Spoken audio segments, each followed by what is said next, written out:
the Jensen Beach Bridge.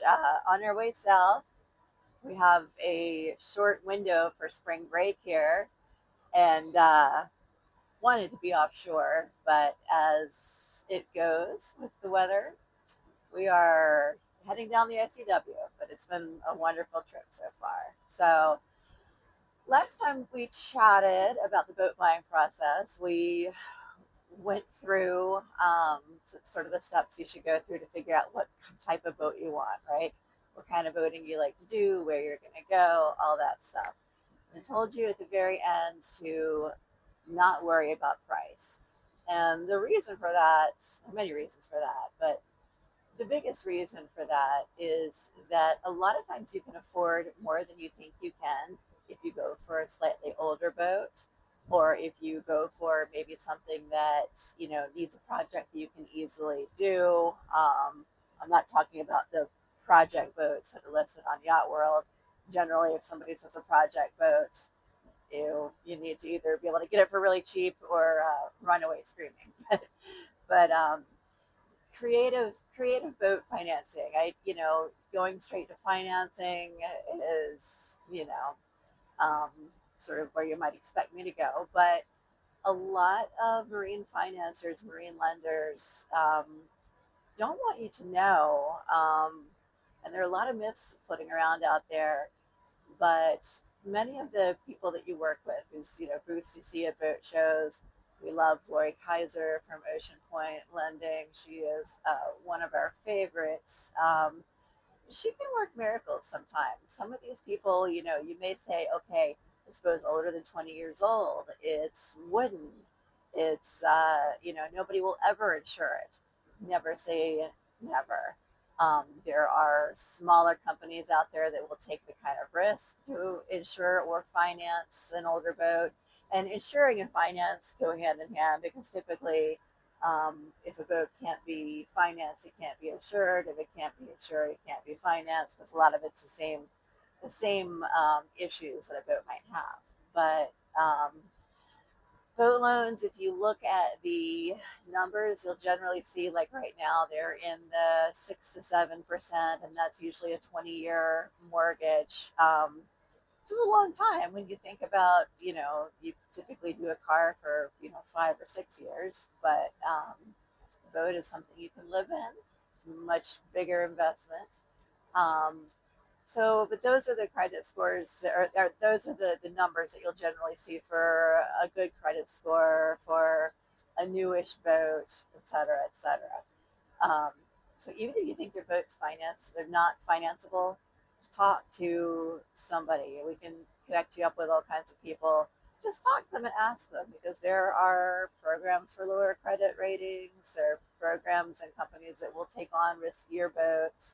Um, Also, a really great tip financially, if you are a veteran or from a military family, USAA does really good boat financing. So that's boat financing. A lot of people are cash buyers in this community, especially with older boats. Oh, I get it. Um, take it off autopilot for a second here. The wind's pushing me around. So especially with um, older boats, buying in cash is never a bad idea. I'm always a believer that if you can do it cash, do it. But one of the things that you really want to look at when you're buying, and my buddy Tim from Lady K kind of touched on this. Watch the full video, but just touched on it, in that older boats are holding their value better than newer boats. So if you were to look at a 40-year-old, 30-year-old, 40-year-old Island Packet or Pacific Seacraft or Cabo Rico or Hylas or one of those higher quality boats, and then look at it next to a sort of more like high production, your Beneteaus, Catalinas, Hunters, which are all really wonderful boats, but they tend to not hold their value quite as much as some of the older boats. And of course, value has to do with how well it's taken care of. So, if you're buying an older boat and you're going to fix it up and take care of it really nicely, it is going to maintain its value. and you are not going to regret spending a whole bunch of cash that you didn't plan on up front. Boats are never good investments. I will tell you that right now. I tell everybody that they are a quickly depreciating asset. There really is no magic number as to how fast boats depreciate. I wish there was. It would make my job a lot easier. But they're depreciating assets, and the joy you get out of them is why you buy them. You get to do this. So, you don't do it because it's an investment. It's an investment in your life, your happiness, um, family time, everything else that people just need more of. So before you write off, the idea of financing, um, talk to one of our people. One of the things that they are doing a lot of is you can always take out a loan, and after you have a history of a year of good payments or whatever, they may lower your rate. Loans can always be renegotiated. The loan that you sign up for on a 20-year term now, there's no reason it can't be modified in a year or two. So I see a lot of marine financiers that recommend that if you own a home and you're getting ready to sell it, um, but you've found the boat now and you're ready to buy the boat now, take a loan out.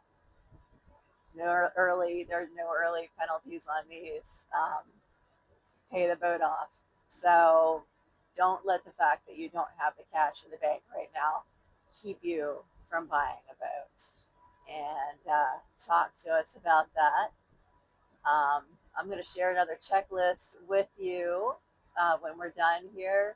So, kind of talking about the first steps, but I wanted to get that financing part out of the way before we dig a little bit more deeply in here, because there's a ton of misinformation, and affording a boat is not as difficult as you think. You just have to not be on a mega yacht. Uh, I'd say we're pretty darn happy right now. We're heading south on our 1993 Island Packet 44, so that's a boat that's going to hold its value. We So let's add a little postscript here.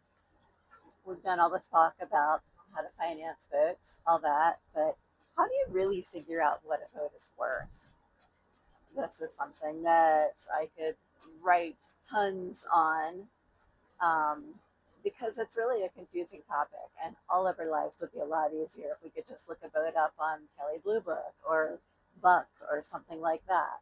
But the problem with this, and why you cannot do it, there is no Kelly Blue Book, there's no Buck for boats.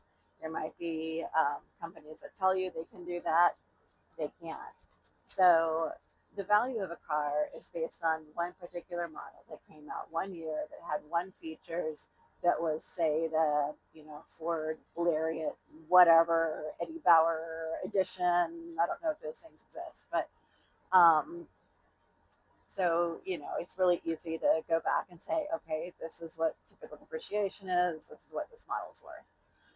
A house is not just including the house. A house is valued based on the land that the house sits on. So you value houses more based on their land and their property than you do typically on the house, unless it's a brand new build or something. But anyway, so that's why it's easy to value houses and cars. It is not easy to value a boat. Um, People will say, oh, there's the 10% rule that, a boat is going to sell for 10% off the asking price. I saw somebody on one of the forums the other day saying, well, isn't it true that you always get 30% off the asking price? Good luck with that, buddy. Sometimes, maybe. It never hurts to start with any kind of offer, but you probably just insulted the guy. And I tell people that, one of the reasons you go through a broker is that so you don't have to insult anybody. If you want to make a low offer, I'm the one that has to be the buffer between you and the owner. So let me do that. That's my job. Um, so boats are valued typically based on the large items. That's why I ask people, right away, have you repowered the boat? Have you replaced the sails?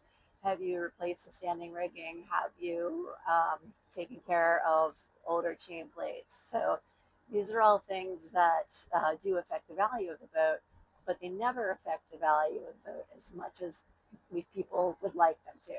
So because I'm an island packet person, and been in the island packet community and the owner and all that for a long time. I will, oh, hey, little Benito.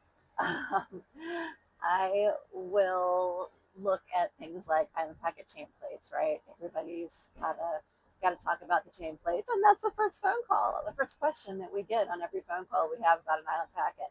So let's say 3 years ago somebody spent 20 grand replacing the chain plates. That does not mean that the boat is worth 20 grand more now. That doesn't mean that you can charge 40 grand more for the perceived value of it. A boat is still worth about what a boat's worth, and what a boat is worth is what the seller will sell it for and what the buyer will pay for it. So you use these big things like sales, you know, sales engines, chain plates, rigging, those big things to sort of negotiate, but there's no way you can take a boat haul and take the value of every little thing on that boat. Take the GPS, take the radar, take the stereo, take the special new air conditioning, take the solar panels. You cannot take those things and add them up and say the boat is worth this. Wish you could. Doesn't work that way. Um, if you're spending all your time on Yacht World and saying, well, I see that the average asking price for an island packet 37 is this, so I assume that I can offer this, which let's say is 75 grand for this boat that's they're asking 120 grand for. So yeah, you can, but it's not going to go well for you. Um, so talk to us, talk to a broker who has access to what. Gimme just a little smile.